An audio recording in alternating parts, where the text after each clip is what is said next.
हम लोग यहाँ पर घटनासार अर्धवार्षिक करंट अफेयर्स 2023 पुस्तक की विस्तृत व्याख्या कर रहे हैं, जिसके अंतर्गत जहां कहीं भी हमें लग रहा है कि कुछ और इंपॉर्टेंट फैक्ट्स एंड फिगर जुड़ने चाहिए, उसे वहीं पर जोड़ रहे हैं। इससे आगे आने वाले सभी एग्जामिनेशंस में घटनासार की यह पुस्तक आपके लिए और ज्यादा उपयोगी साबित हो जाएगी। इसी तरह से जो most important fact and figure हैं उन पर ब्लू कलर टिक कर दिया करेंगे, और कुछ जो वैल्यू एडिशन हो सकता है जहां जहां पर, वो वैल्यू एडिशन के साथ घटनासार अर्धवार्षिक 2023 आपके सामने पार्ट वाइज इसी तरह से आती रहेगी। तो चलिए देर न करते हुए शुरू करते हैं और सबसे पहले बात करते हैं घोल मछली के बारे में। घोल मछली से संबंधित आपको केवल एक फैक्ट याद रखना है कि इसे गुजरात सरकार ने अपनी राजकीय मछली के रूप में घोषित किया है। इसके बाद यहीं पर ध्यान रखिएगा कि प्रत्येक वर्ष 21 नवंबर को वर्ल्ड फिशरीज डे के रूप में मनाया जाता है। यह डेट आपको याद रखनी है, 21 नवंबर को वर्ल्ड फिशरीज डे के रूप में मनाया जाता है। और 2023 के वर्ल्ड फिशरीज डे की थीम भी आपको याद रखनी है। थीम है celebrate the fisheries and aquaculture wealth. ये दो फैक्ट यहां से आप लोगों को याद रखना है। इसके साथ ही साथ अब और यहां से कुछ इंपॉर्टेंट फैक्ट एंड फिगर बात कर लेते हैं एक्वाकल्चर सेक्टर से। तो याद रखिएगा, दुनिया के टोटल 8% शेयर जो है फिश प्रोडक्शन का, वो अकेले भारत द्वारा किया जाता है। यानी भारत वैश्विक मछली उत्पादन का 8% उत्पादित करता है। इसके साथ ही साथ भारत दुनिया का तीसरा सबसे बड़ा मछली उत्पादक देश है, दूसरा सबसे बड़ा एक्वाकल्चर प्रोड्यूसर देश है, और सबसे बड़ा श्रिम्प उत्पादक देश है। वहीं अगर चौथे नंबर की बात करें तो यह भी याद रखना है कि भारत चौथे नंबर का सबसे बड़ा सी फूड एक्सपोर्टर देश भी है। तो ये कुछ इंपॉर्टेंट फैक्ट एंड फिगर थे इस टॉपिक से संबंधित जो आपको याद रखना है। यहां पर ध्यान रखिएगा, ये जो डॉट है इन्हें ब्लू ब्लू कर दिया है, ये मोस्ट इंपॉर्टेंट करंट अफेयर्स हैं घटनासार से। इन्हें आप लोगों को एक बार रिवाइज करके जरूर जाना है, बार बार ये ना कहना पड़े कि ये करंट अफेयर्स इंपॉर्टेंट है, इसीलिए हमने उसे पहले से ही ब्लू कलर से इंडिकेट कर दिया है कि ये काफी इंपॉर्टेंट फैक्ट एंड फिगर है, आगे आने वाले एग्जामिनेशंस में पूछा जा सकता है। आप वीडियो देखकर इन्हें देखते रहिएगा। तो चलते हैं अगले करंट अफेयर्स से। तो यहां से हमें फातिमा बीबी का नाम याद रखना है। ये सुप्रीम कोर्ट की पहली महिला जज थी और चर्चा में इसलिए रही क्योंकि हाल ही में इनका निधन हो गया है। अगले करंट अफेयर्स की तरफ चलें तो यहां से हमें याद रखना है यूनेस्को एशिया प्रशांत पुरस्कार 2023 से संबंधित। इस बार भारत के 6 सांस्कृतिक विरासत को इस पुरस्कार से सम्मानित किया गया है। इनके नाम हम लोग एक बार देख लेते हैं लिस्ट में, जो कि इंपॉर्टेंट हैं। तो ये ध्यान दीजिएगा, UNESCO Asia Pacific award for cultural heritage conservation 2023, यानी जो सांस्कृतिक विरासत है उनके संरक्षण के लिए यूनेस्को द्वारा एशिया पैसिफिक क्षेत्र के लिए पुरस्कार प्रदान किया जाता है। इस बार इन पुरस्कारों में 12 पुरस्कार वितरित किए गए हैं, जिनमें से 6 पुरस्कार भारत के सांस्कृतिक विरासत को दिए गए हैं। तो ये 6 पुरस्कार याद रखिएगा, इनमें से कोई सा भी आपसे पूछा जा सकता है। पहला रामबाग गेट और प्राचीर पंजाब का है, कर्णिकारा मंडपम जो कि केरल से संबंधित है, और ये मंडपम कुंडन मंगलम भगवती टेम्पल में अवस्थित है। एफिफानी चर्च हरियाणा का है, और डेविड सेशन लाइब्रेरी मुंबई का है। उसके साथ ही साथ बीकानेर हाउस याद रखिएगा, ये दिल्ली में अवस्थित है, और पीपल हवेली ये पंजाब में अवस्थित है। तो ये 6 हैं जिन्हें इस बार इस पुरस्कार से सम्मानित किया गया है। तो यहां पर जो करंट अफेयर्स था उसमें ये संख्या पूछी जा रही है, तो यहां से आप ये याद रखिएगा। आगे चलें तो हमें याद रखना है कि गोवा के काजू को जीआई टैग प्रदान किया गया है, बस इतना याद रखना है। पूछा जाएगा गोवन काजू, GOAN गोवन कैश्यू या काजू को जीआई टैग प्रदान किया है, ये हमें याद रहना चाहिए। अगले करंट अफेयर्स की तरफ चलें तो यहां से हमें नेस्ट याद रखना चाहिए। पूछा जा सकता है कि ये नेस्ट क्या है, तो याद रखिएगा, भारत की इंडियन ग्रीन बिल्डिंग काउंसिल जो है उसके द्वारा घरेलू आवास क्षेत्र में टिकाऊ और पर्यावरण अनुकूल निर्माण को बढ़ावा देने के लिए एक रेटिंग प्रणाली की शुरुआत की गई है। उसी रेटिंग प्रणाली और प्रमाणन पहल का नाम है नेस्ट। ये आपको याद रखना है। पूछा जा सकता है ये किस चीज के लिए है, तो ये आवास और टिकाऊ पर्यावरण अनुकूल घरों के निर्माण के लिए है। और इसके साथ ही साथ शुरुआत किसने किया है, इंडियन ग्रीन बिल्डिंग काउंसिल द्वारा इसकी शुरुआत की गई है।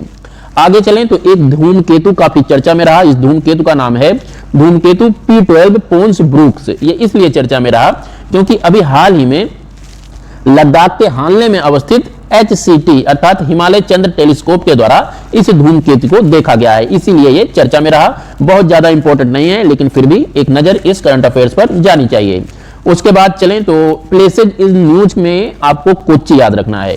ये इंपॉर्टेंट है, पूछा जा सकता है। अभी हाल ही में लंदन की एक ट्रेवल पत्रिका है कोडे नास्ट, इसके द्वारा कोच्चि को एशिया में घूमने के लिए सबसे अच्छी जगहों में से एक के रूप में सूचीबद्ध किया गया है। तो कोच्चि याद रखिएगा, ये केरल का शहर है। अगले करंट अफेयर्स की तरफ चलें तो हमें याद रखना है कि भारत अंतर्राष्ट्रीय विज्ञान महोत्सव का आयोजन 17 से 20 जनवरी तक फरीदाबाद में किया जाएगा। फरीदाबाद हरियाणा का एक शहर है और ये इस बार भारत अंतर्राष्ट्रीय विज्ञान महोत्सव का 9वां संस्करण है और इस संस्करण के अंतर्गत हमें थीम याद रखनी है। तो थीम है अमृत काल में विज्ञान और प्रौद्योगिकी, सार्वजनिक लोक संपर्क। ये आप याद रखिएगा, काफी इंपॉर्टेंट प्रश्न है, कई बार यूपीपीसीएस द्वारा पूछा गया है। अगले करंट अफेयर्स की बात करें तो यहां से हमें याद रखना है कि अभी हाल ही में Gyanodaya express college on wheels की शुरुआत की गई है। ये जम्मू और कश्मीर के द्वारा की गई है, तो ये याद रखिएगा। यह रेलगाड़ी विभिन्न राज्यों से गुजरते हुए विद्यार्थियों के लिए शैक्षिक तीर्थ यात्रा के रूप में कार्य करेगी। तो जम्मू और कश्मीर ने Gyanodaya express college on wheels का शुरुआत किया है, ये आपको याद रखना है। इसके बाद एक प्रोग्राम है, इस प्रोग्राम का नाम है इनोवेशन हैंडशेक। मैं यहां पे लिख देता हूं इनोवेशन हैंडशेक, काफी इंपॉर्टेंट है, पूछा जा सकता है। ये जो प्रोग्राम है, ये प्रोग्राम भारत और किस देश के बीच में है? तो अमेरिका और भारत ने इनोवेशन हैंडशेक पहल लॉन्च किया है। इनोवेशन इकोसिस्टम को बढ़ावा देने के लिए इनोवेशन हैंडशेक पहल को लॉन्च किया गया है। अगले करंट अफेयर्स की बात करें तो यहां से याद रखिएगा कि बिहार ने सरकारी नौकरियों और शैक्षणिक संस्थानों में आरक्षण की सीमा को बढ़ाकर 75% कर दिया है। बहुत इंपॉर्टेंट करंट अफेयर्स नहीं है, फिर भी आप दिमाग में याद रखिएगा कि बिहार ने अभी हाल ही में आरक्षण की सीमा को 75% तक बढ़ा दिया है। अगले करंट अफेयर्स की बात करें तो यहां से हमें बेरीनाग चाय याद रखना है। बेरीनाग चाय को अभी हाल ही में जीआई टैग प्रदान किया गया है और ये उत्तराखंड राज्य से संबंधित है। अगले करंट अफेयर्स के अंतर्गत रंगिया और मारियानी रेलवे स्टेशन का नाम याद रखिएगा। ये दोनों स्टेशन असम राज्य के हैं और ये इसलिए चर्चा में रहे क्योंकि इन्हें ईट राइट स्टेशन प्रमाण पत्र प्रदान किया गया है। यहीं पर ध्यान रखिएगा कि ईट राइट स्टेशन प्रमाण पत्र FSSAI द्वारा प्रदान किया जाता है।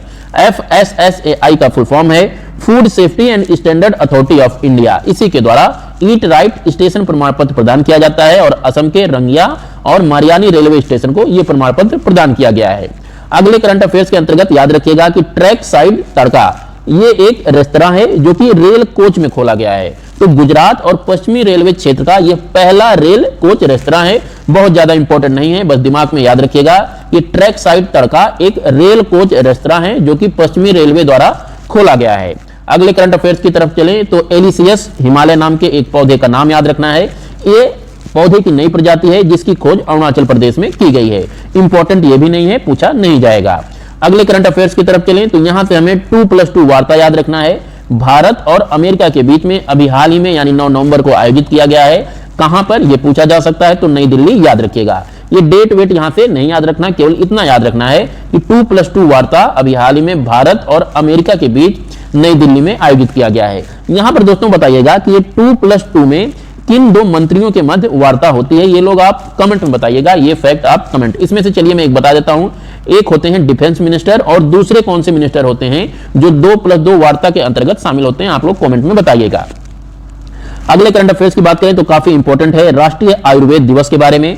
प्रत्येक वर्ष 10 नवंबर को मनाया जाता है राष्ट्रीय आयुर्वेद दिवस और इस वर्ष मनाए गए राष्ट्रीय आयुर्वेद दिवस की थीम आपको याद रखनी है। तो ये थीम थी आयुर्वेद फॉर वन हेल्थ, आपको ये याद रखना है। अगले करंट अफेयर्स की बात करें तो यहां से याद रखिएगा कि गोवा के उच्च न्यायालय ने महादेव वन्य जीव अभयारण्य में एक टाइगर रिजर्व के गठन का आदेश दिया है। तो क्वेश्चन पूछा जा सकता है कि अभी हाल ही में किस राज्य के उच्च न्यायालय ने एक टाइगर रिजर्व के गठन का आदेश दिया है? तो ये हो जाएगा गोवा उच्च न्यायालय ने। साथ में यह भी पूछा जा सकता है कि अभी हाल ही में गोवा के किस वन्य जीव अभयारण्य में एक नए टाइगर रिजर्व की स्थापना की जाएगी? तो महादेव वन्य जीव अभयारण्य का नाम आप लोग याद रखिएगा। अगले करंट अफेयर्स की बात करें तो यहां से याद रखिएगा कि आजादी के अमृत महोत्सव और मेरा माटी मेरा देश अभियान के अंतर्गत गुजरात राज्य शीर्ष पर रहा है। INS संग्राम का नाम याद रखना है। यह भारतीय तटरक्षक बल का एक जहाज था जिसे अभी हाल ही में सेवा मुक्त कर दिया गया है। बहुत ज्यादा इंपॉर्टेंट नहीं है, नहीं पूछा जाएगा, लेकिन आपसे INS इम्फाल के बारे में पूछा जाएगा। ये हम लोग अपने पहले वीडियो में डिस्कस कर चुके हैं कि INS इम्फाल क्या है। कमेंट में बताइएगा कि INS इम्फाल क्या है और ये क्यों चर्चा में रहा था।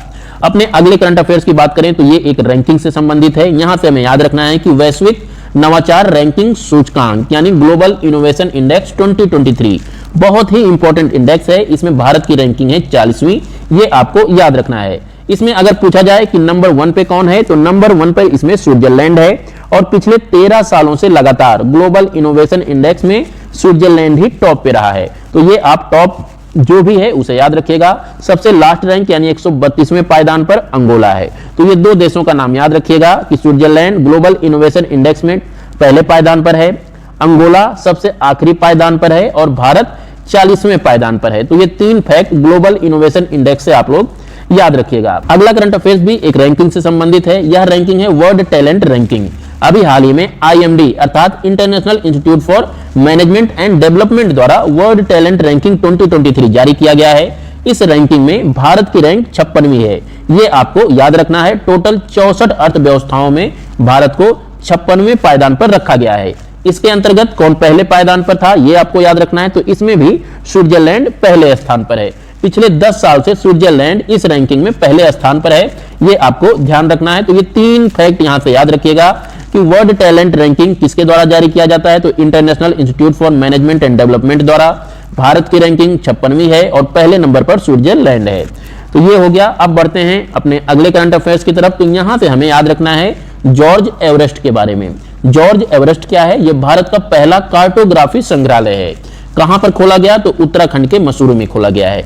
इंपॉर्टेंट प्रश्न है, पूछा जा सकता है कि अभी हाल ही में भारत के पहले कार्टोग्राफी संग्रहालय का उद्घाटन कहां पर किया गया है? तो ये मसूरी में किया गया है, याद रखिएगा। और इसका नाम क्या है? जॉर्ज एवरेस्ट कार्टोग्राफी संग्रहालय। अगले करंट अफेयर्स की बात करें तो यहां से हमें याद रखना है कि भारत की सबसे बड़ी शीत तेल उत्पादन सेवा गुजरात राज्य में खोली जाएगी। ये इंपॉर्टेंट ये भी है, भारत की सबसे बड़ी शीत तेल उत्पादन सेवा कहां खोली जाएगी? गुजरात में खोली जाएगी। नेक्स्ट करंट अफेयर्स की बात करें तो यहां से हमें चाक परियोजना के बारे में याद रखना है। काफी इंपॉर्टेंट परियोजना है, हमारे पेपर में पूछे जाने की संभावना बहुत अधिक है। तो यहां से आप लोग याद रखिएगा कि चाक परियोजना स्कूली शिक्षा को बढ़ावा देने के लिए है और यह परियोजना छत्तीसगढ़ में लागू की जाएगी। और इसके साथ ही साथ इसमें यह भी ध्यान रखिएगा कि इस परियोजना के लिए विश्व बैंक और भारत सरकार के बीच में $300 मिलियन के सहायता राशि के लिए ऋण समझौता हुआ है। तो ये चाक परियोजना काफी इंपॉर्टेंट है, याद रखिएगा। छत्तीसगढ़ राज्य के लिए है। विश्व बैंक इसमें $300 मिलियन की सहायता राशि ऋण के रूप में प्रदान किया जा रहा है और यह परियोजना स्कूली शिक्षा को बढ़ावा देने के लिए शुरू किया जाएगा। तो ये कुछ इंपॉर्टेंट फैक्ट्स एंड फिगर थे with value addition, page number 6 से घटनासार पुस्तक के। और उम्मीद करता हूं आपको ये सीरीज पसंद आ रही होगी। हम मिलते हैं दूसरी वीडियो में, तब तक के लिए नमस्कार। और हां, चैनल अगर अभी तक आपने सब्सक्राइब नहीं किया दोस्तों तो प्लीज चैनल सब्सक्राइब करें, लाइक करें और अपने दोस्तों के साथ भी शेयर करें। नमस्कार।